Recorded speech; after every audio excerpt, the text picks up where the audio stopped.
Ready ready কাটতে দিছে কিনি কাটতে দিস। এই মুহূর্তে আমরা একটা বাঁশের সেকু পার হয়ে খালের এই পাশ থেকে ওই পাশে যাব। গ্রাম বাংলার একটি অত্যন্ত সুপরিচিত আরেকটি দৃশ্য। এই যে খালকে এক জায়গাকে আরেক জায়গায় সংযোগ স্থাপন করছে এই খাল দিয়ে, বাঁশের সাঁকু পার হয়ে আমরা ওইখানে যাব।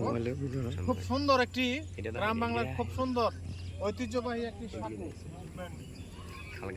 সামনে সামনে আসো।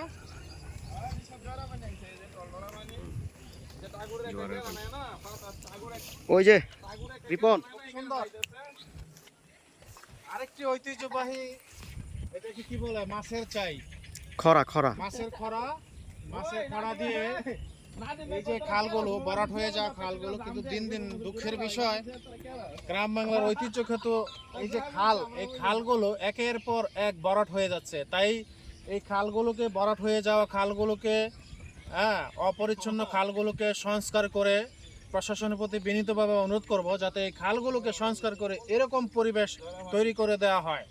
তাহলে বর্ষার পানি আসার সাথে সাথে দেখুন কত স্বচ্ছ পানি, এই স্বচ্ছ পানি আসবে এবং এই পানিতে নানা রঙের মাছ, জলজ প্রাণী থাকবে। খুব সুন্দর একটি পরিবেশ, অসাধারণ একটি পরিবেশ। এখানে আসলে মন এমনিতেই ভালো হয়ে যায়। অসাধারণ মাছের একটি খরা। ফয়সাল তুমি কইরো না, খুব সুন্দর একটি পরিবেশ, অসাধারণ একটি পরিবেশ। পানি পুনি দেখাও এদিকে, এই যে কৃষ্ণচূড়া গাছ, এদিকে ঘুরে ঘুরে দেখাও। খুব সুন্দর অসাধারণ একটি পরিবেশ। ও কৃষ্ণচূড়া গাছ, কৃষ্ণচূড়া গাছ, পানিগুলো খুব স্বচ্ছ। আজ থেকে 15-20 বছর আগেও আমাদের কেরানীগঞ্জের খালগুলো এরকম পরিবেশ ছিল, কিন্তু দুঃখের বিষয় খালগুলোকে একের পর এক ভরাট করে ফেলা হচ্ছে।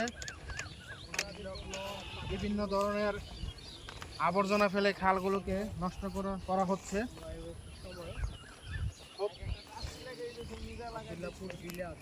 সুন্দর একটি পরিবেশ, অসাধারণ একটি পরিবেশ, যেখানে আসলে মন প্রাণ এমনিতেই ভালো হয়ে যায়। তাই সময় সুযোগ পেলে আপনারা যে যেখানে আছেন, কেউ শহরে থাকেন, কেউ